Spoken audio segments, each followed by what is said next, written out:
May 29, 1944. A Luftwaffe test pilot climbs into the cockpit of an enemy fighter that has killed hundreds of his comrades. He has 35 minutes to discover why this American machine refuses to die. What he learns will terrify the German High Command. The morning air over Rechlin-Lerz hangs thick with the smell of aviation fuel and fresh paint. Lieutenant Klaffenbach adjusts his flight harness and stares at the instrument panel in front of him. Everything is labeled in English. The throttle quadrant sits on his left side, backwards from German convention. The control stick feels heavier than he expected. Through the armored glass windscreen, he can see the broad nose of the Pratt & Whitney R2800 double Wasp engine stretching ahead like the snout of some industrial beast. This is serial number 4275971. A Republic P-47D Thunderbolt. 24 hours ago, it belonged to the United States 8th Air Force. Now it sits on German soil, intact, flyable, and waiting to reveal its secrets. Klaffenbach is not here by accident. He is a member of Circus Rosarius, the Luftwaffe's elite captured aircraft evaluation unit based at Rechlin, Germany's primary aviation test facility. For 3 years he has flown Spitfires, Hurricanes, P-38 Lightnings, and even a captured B-17 Flying Fortress. His job is simple and brutal: discover how Allied aircraft fight, find their weaknesses, and teach German pilots how to survive against them. But the Thunderbolt is different. German pilots call it the Jug, short for juggernaut. They call it that because it will not go down. Luftwaffe combat reports from the Western Front describe the same phenomenon again and again. A Messerschmitt Bf-109 or Focke-Wulf FW-190 gets a clean shot, sees strikes on the American fighter, watches it smoke and shudder, and then watches it fly away. Pilots report emptying entire ammunition loads into Thunderbolts without achieving a destruction. Flak batteries report direct hits that would obliterate a German fighter, only to see the P-47 continue flying, trailing fire and fuel, refusing to fall.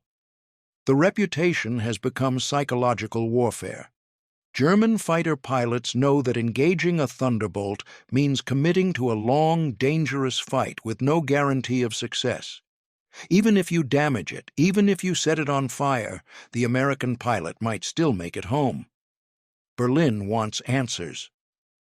Reichsmarschall Hermann Göring personally ordered the evaluation. If American Thunderbolts are becoming harder to destroy, the Luftwaffe needs to know why, and more importantly, how to counter it.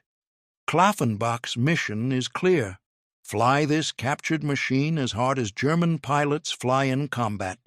Stress it, abuse it, push it to the edge of structural failure, then document everything. He has 35 minutes of fuel, 35 minutes to discover what makes the Thunderbolt unbreakable. The story of serial 4275971 begins 3 days earlier over occupied France, May 26, 1944. An American pilot from the 78th Fighter Group is escorting B-17 bombers back from a raid on German rail yards near Ludwigshafen. His name is not recorded in the German files, only his squadron markings and aircraft serial number. During the return flight, his Thunderbolt suffers catastrophic engine damage, likely from a single lucky hit by German anti-aircraft fire. The big radial engine begins throwing oil and losing power. The pilot knows he cannot make it back to England. He has 2 options: bail out over enemy territory and become a prisoner of war, or attempt a crash landing and hope to destroy the aircraft before capture. He chooses the landing. Somewhere in occupied France, the pilot brings the crippled Thunderbolt down in an open field. The landing is rough but controlled. The aircraft bounces hard, the landing gear absorbs the impact, and the fighter slides to a stop in soft earth. The pilot attempts to set fire to the cockpit using his emergency flare pistol, but the fabric and metal refuse to ignite properly. Within minutes, German Wehrmacht troops arrive. The pilot is taken into custody. The Thunderbolt, aside from the damaged engine and some bent propeller blades, is intact. For the Germans, this is an intelligence windfall. The P-47D model is the latest operational variant of the Thunderbolt. It features the bubble canopy that gives pilots 360 degrees of visibility, upgraded engine systems, and the full complement of armor and self-sealing fuel tanks that make the aircraft so difficult to destroy. This is not an early production model or a stripped-down variant. This is a frontline combat fighter in perfect representative condition. The local Wehrmacht command immediately contacts Luftwaffe intelligence. Orders come back within hours. Transport the aircraft to Rechlin as quickly as possible. Moving a 7-ton fighter aircraft across occupied France and into Germany is not simple. The Thunderbolt cannot fly. The engine is destroyed. Disassembly for rail transport will take too long and risks damaging critical components. The solution is typically German in its efficiency and audacity. A Luftwaffe recovery crew arrives with a heavy transport truck, crane equipment, and a flatbed rail car. They hoist the Thunderbolt onto the flatbed, secure it with chains and wooden bracing, and begin the journey east. It takes 2 days. The Thunderbolt arrives at Rechlin on May 28th, covered in dust and road grime, but structurally intact. Luftwaffe engineers immediately begin work. They remove the damaged engine and install a replacement. Not a German engine, that would be impossible, but a spare Pratt & Whitney R2800 Double Wasp, taken from another captured American aircraft, a P-47C, that had been shot down over the Netherlands months earlier. By the evening of May 28th, the Thunderbolt is airworthy. Ground crews run engine tests. Everything checks out. Fuel tanks are filled. Ammunition is removed from the 8 wing-mounted 50-caliber machine guns for safety, but the guns themselves remain installed to preserve the aircraft's weight and balance characteristics. Klaffenbach receives his briefing that night. He studies intelligence reports, pilot testimonies, and technical specifications. The numbers are staggering. The P-47D weighs 7 tons empty, nearly 10 tons fully loaded.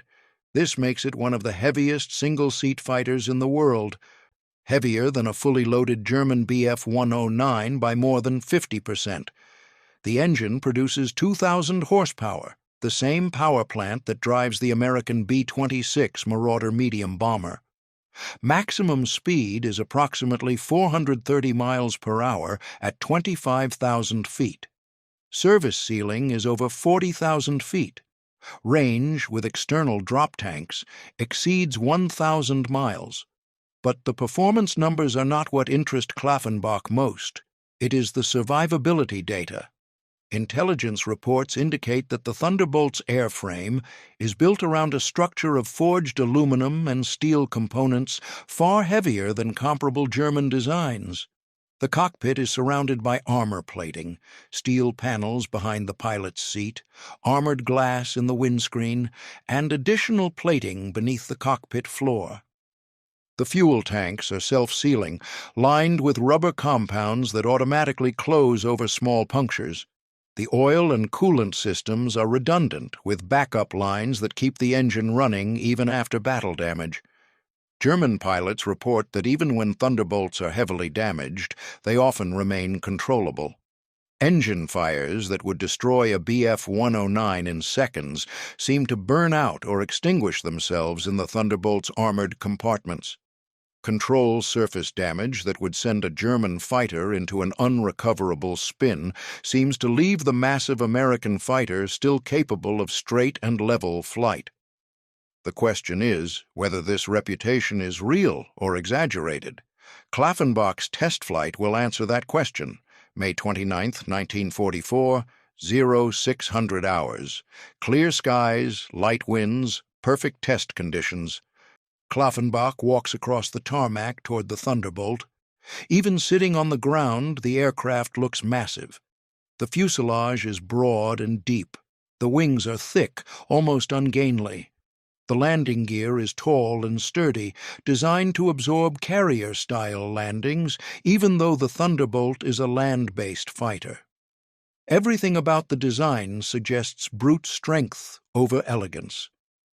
He climbs onto the wing and steps into the cockpit. The seat is comfortable, well padded, positioned high to give excellent visibility over the long nose. The instruments are clearly labeled and logically arranged. He notices immediately that the cockpit is spacious compared to German fighters. There is room to move, room to breathe. American pilots, he realizes, are expected to fly long missions in this aircraft. Comfort matters. He straps in.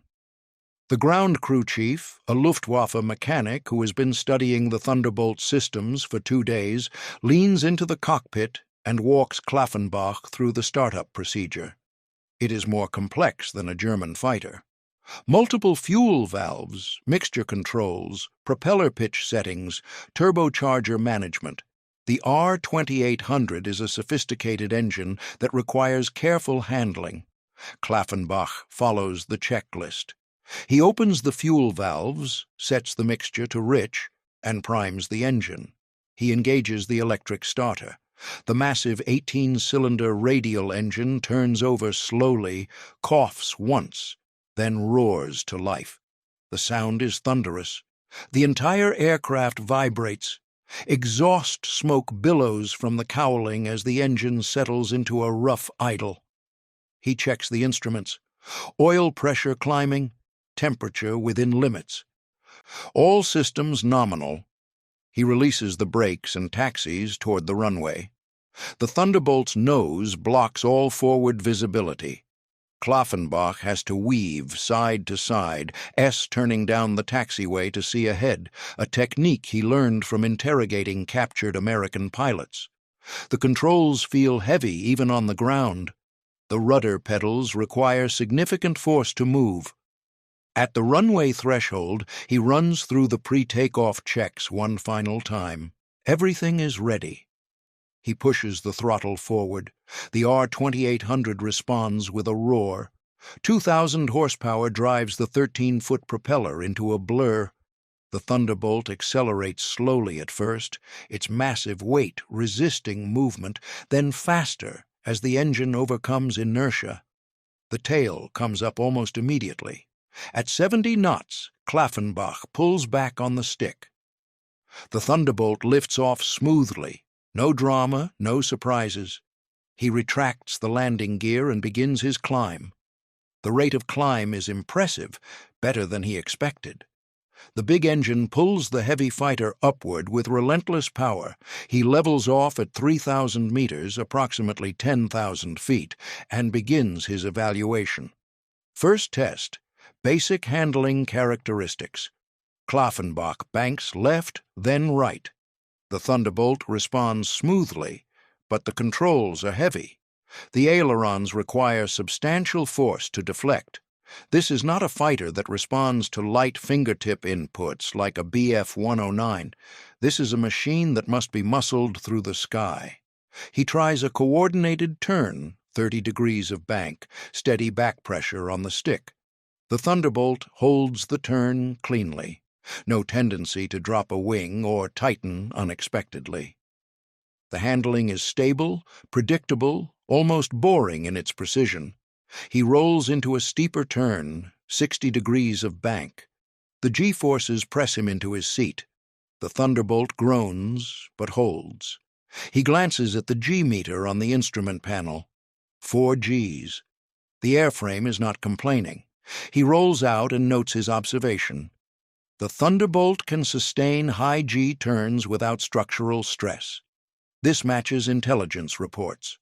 Second test, acceleration and top speed. Klaffenbach pushes the throttle forward and advances the turbocharger control. The R2800 responds instantly. The Thunderbolt surges forward. He watches the airspeed indicator climb.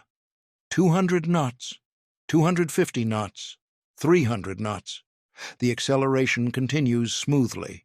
At 330 knots, Approximately 380 miles per hour at this altitude, he eases back the throttle. The Thunderbolt is still accelerating with no sign of strain. He compares this mentally to the FW-190A8, Germany's primary frontline fighter. The Focke-Wulf tops out at approximately 410 miles per hour at sea level. The Thunderbolt, even at medium altitude, is matching or exceeding that speed. At higher altitudes, where the turbocharger gives the R-2800 its full advantage, the Thunderbolt will be faster still. Third test, dive performance. This is the critical test. German pilots report that Thunderbolts dive away from attacks at astonishing speeds that would tear apart a German fighter. Klaffenbach needs to verify this. He climbs to 5,000 meters, approximately 16,000 feet, and rolls inverted. He pulls through into a steep dive, nose down 45 degrees, throttle at cruise power. The Thunderbolt accelerates rapidly. The airspeed indicator spins. 300 knots, 350 knots, 400 knots. The controls stiffen as the speed builds. The stick requires both hands to move. At 420 knots, approximately 485 miles per hour, Klaffenbach begins to feel mild buffeting. The airframe is shaking, but not violently. He holds the dive for another 10 seconds, letting the speed build to 440 knots, over 500 miles per hour. Then he pulls out. The G-forces crush him into his seat. His vision tunnels at the edges. The stick fights him, requiring his full strength to pull back. The Thunderbolt groans. The wings flex visibly upward. But the aircraft pulls through cleanly. No structural failure, no buckling, no tearing of metal. He levels off at 2,000 meters, breathing hard, and checks the airframe visually through the canopy. The wings are intact. The control surfaces are responding normally. The engine is still running smoothly. This is the revelation. The Thunderbolt's airframe can absorb dive speeds that would destroy a Bf-109 or FW-190. German fighters are redlined at approximately 450 miles per hour in a dive. Exceed that speed and the wings begin to fail, or the controls lock up entirely, leaving the pilot helpless. The Thunderbolt, Klaffenbach has just proven, can exceed 500 miles per hour and still pull out safely. This explains the combat reports. When a Thunderbolt pilot is attacked, he dives. The German pilot follows, but cannot match the speed without risking structural failure. The Thunderbolt escapes. Every time. Fourth test, combat maneuvers under stress.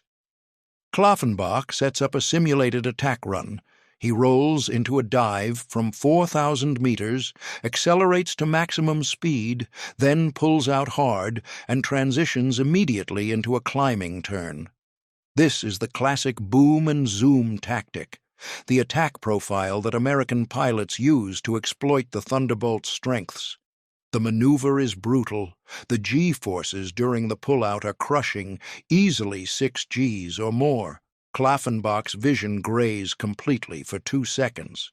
When it clears, the Thunderbolt is climbing steeply, still accelerating.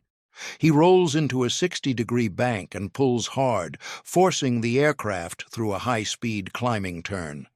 The airframe groans. The wings flex. But nothing breaks. Nothing fails. The Thunderbolt holds together. He repeats the maneuver 3 more times, each time pushing slightly harder, pulling slightly more G-force. On the 4th repetition, he estimates he is pulling 7 Gs at the bottom of the dive recovery. His vision blacks out completely. When it returns, the Thunderbolt is still flying, still climbing, still intact. This is not normal. A German fighter subjected to repeated 7G maneuvers would begin showing stress fractures, rivet failures, or control surface damage. The Thunderbolt shows nothing. The aircraft is built to withstand punishment that would cripple anything else in the sky. Klaffenbach understands now why German pilots describe the Thunderbolt as unbreakable. It is not invulnerable. But its margin of safety is so far beyond German designs that it might as well be. An American pilot can fly aggressively, pull high G maneuvers, dive at maximum speed, and trust that his aircraft will hold together. A German pilot must constantly monitor his airspeed, his G loads, his structural limits, because exceeding them means death. The psychological advantage is enormous. Fifth test: battle damage simulation. Klaffenbach cannot actually shoot at the Thunderbolt, but he can test the aircraft's systems under stress to understand how it might behave when damaged. He throttles back the engine to idle and watches the instruments. The oil pressure drops but remains within safe limits. The temperature begins to rise, but slowly. The R-2800 continues running smoothly, even at minimum power. He advances the throttle back to full power. The engine responds instantly, no hesitation, no roughness. He tries flying with the canopy partially open, simulating damage to the cockpit enclosure. The airflow buffets him, but the aircraft remains controllable. Visibility is reduced but not eliminated. He could still fight in this condition. He experiments with asymmetric control inputs, simulating battle damage to one wing or control surface. He deflects the aileron's hard left while holding the stick neutral, forcing the Thunderbolt into an uncoordinated roll. The aircraft responds sluggishly but predictably. He reverses the input and recovers easily. Even with degraded control authority, the Thunderbolt remains flyable. The redundancy built into every system is remarkable. The fuel system has multiple tanks with crossfeed valves. The oil system has reserve capacity. The hydraulics have backup pumps. The Americans have designed this fighter to keep flying, even after sustaining damage that would down any other aircraft. After 30 minutes of flight, Klaffenbach has his preliminary assessment. But there is one more test he needs to run, the test that German pilots fear most. He climbs back to 4,000 meters and sets up for a high-speed firing pass. The guns are empty, but he can still test the stability of the platform. He rolls into a shallow dive, accelerates to 350 knots, and lines up on a ground reference point. He depresses the trigger. The gun cameras activate. The Thunderbolt remains rock-steady. The heavy airframe absorbs the simulated recoil without deviation. The gun sight stays locked on target. He holds the trigger down for a full 5-second burst. In combat, this would represent approximately 250 rounds from each of the 850 caliber machine guns, a total of 2,000 rounds. The Thunderbolt does not waver. The nose does not pitch up or yaw sideways. The aircraft flies as if the guns are not firing at all. Klaffenbach compares this mentally to the FW-190's armament. The German fighter carries 4 20mm cannons and 2 13mm machine guns. The firepower is devastating, but the recoil is violent. Firing a full burst destabilizes the aircraft, making accurate shooting difficult. The Thunderbolt's 850 calibers deliver less punch per round, but the stability means every round goes where it is aimed. He throttles back and begins his descent back to Rechlin. Fuel is running low. He has approximately 5 minutes remaining. As he enters the landing pattern, Klaffenbach mentally composes his report. The conclusions are clear, and they are deeply troubling for the Luftwaffe. He lands at 0735 hours. The touchdown is smooth. The Thunderbolt's heavy landing gear absorbs the impact effortlessly. He taxis back to the hangar and shuts down the engine.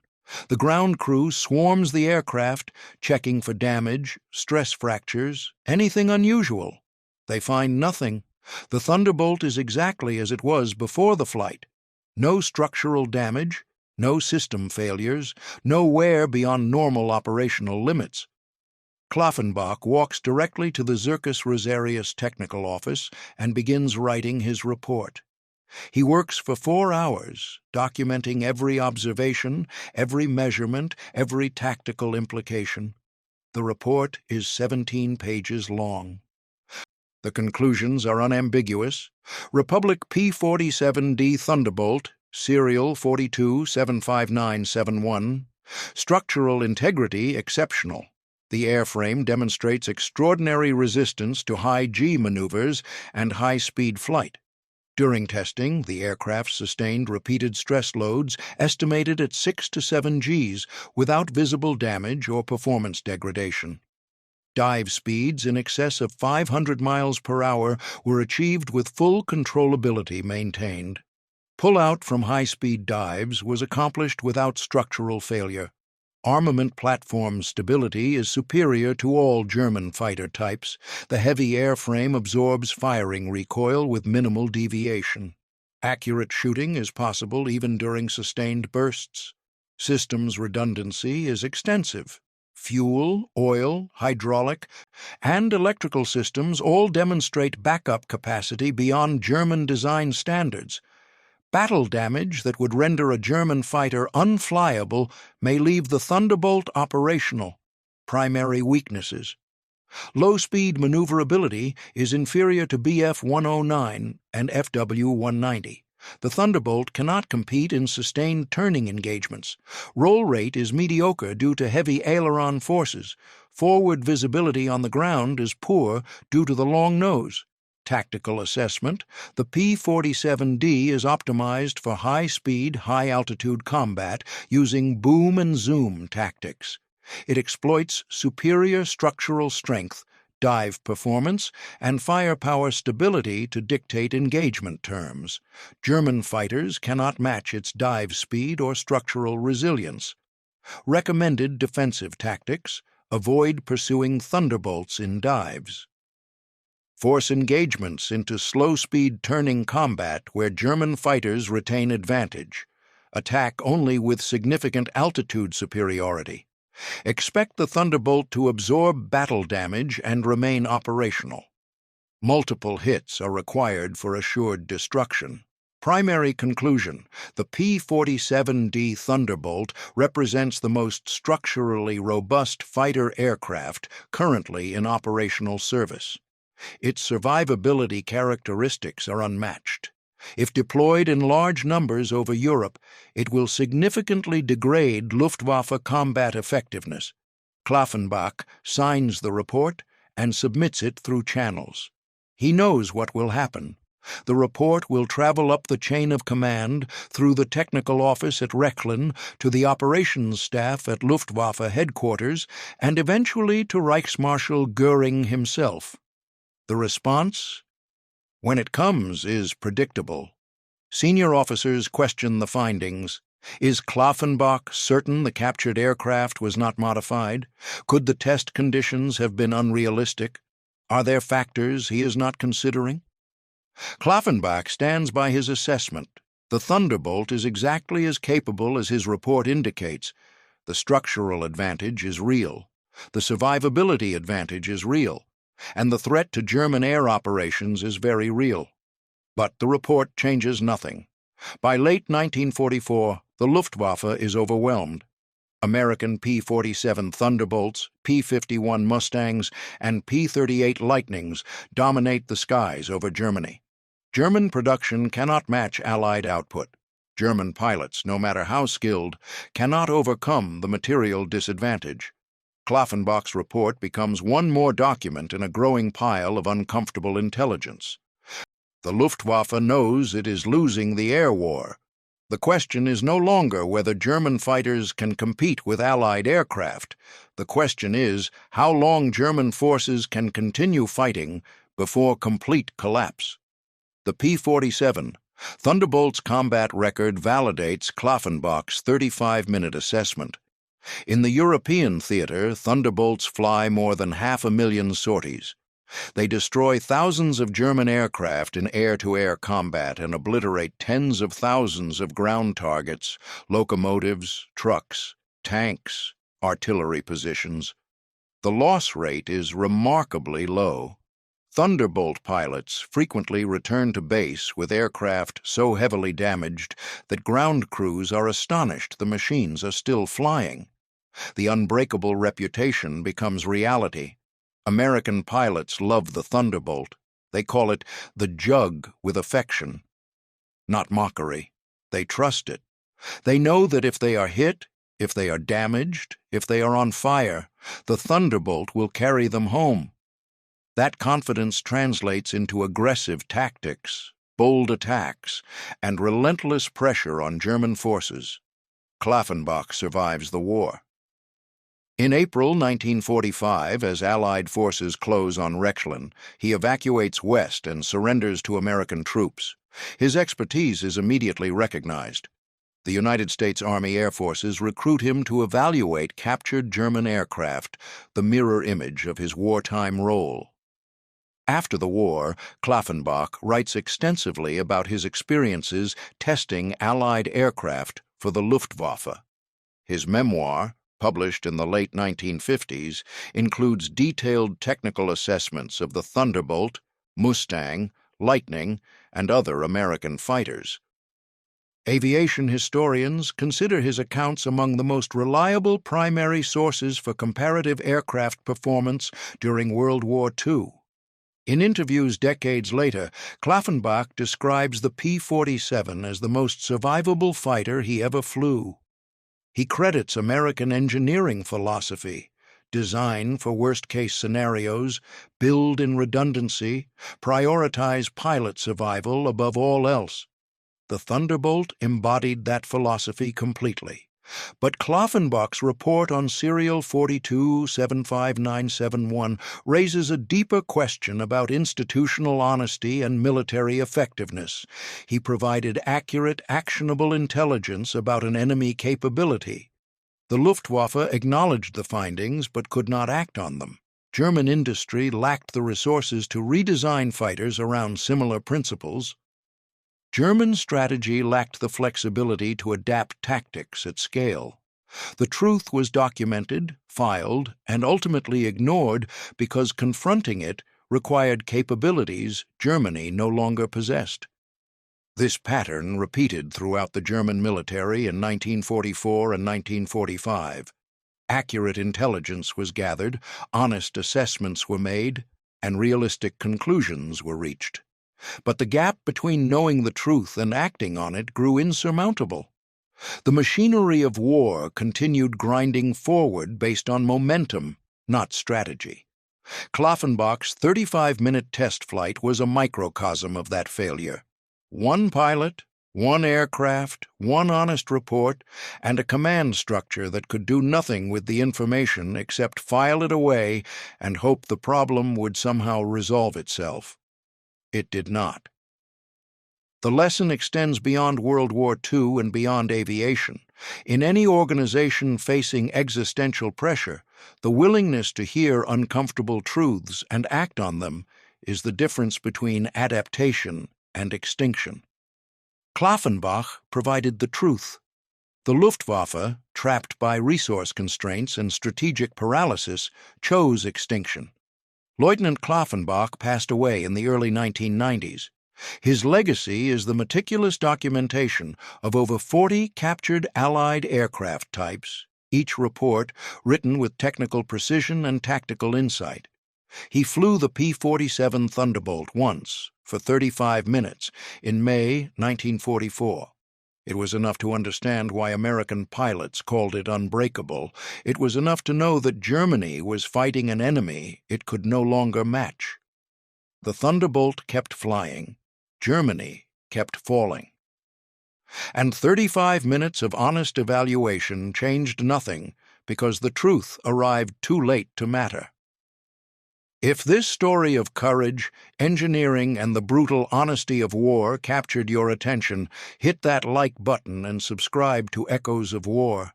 We bring you the untold tales of World War II, the moments of clarity in the chaos, and the men who faced impossible odds with nothing but skill and determination.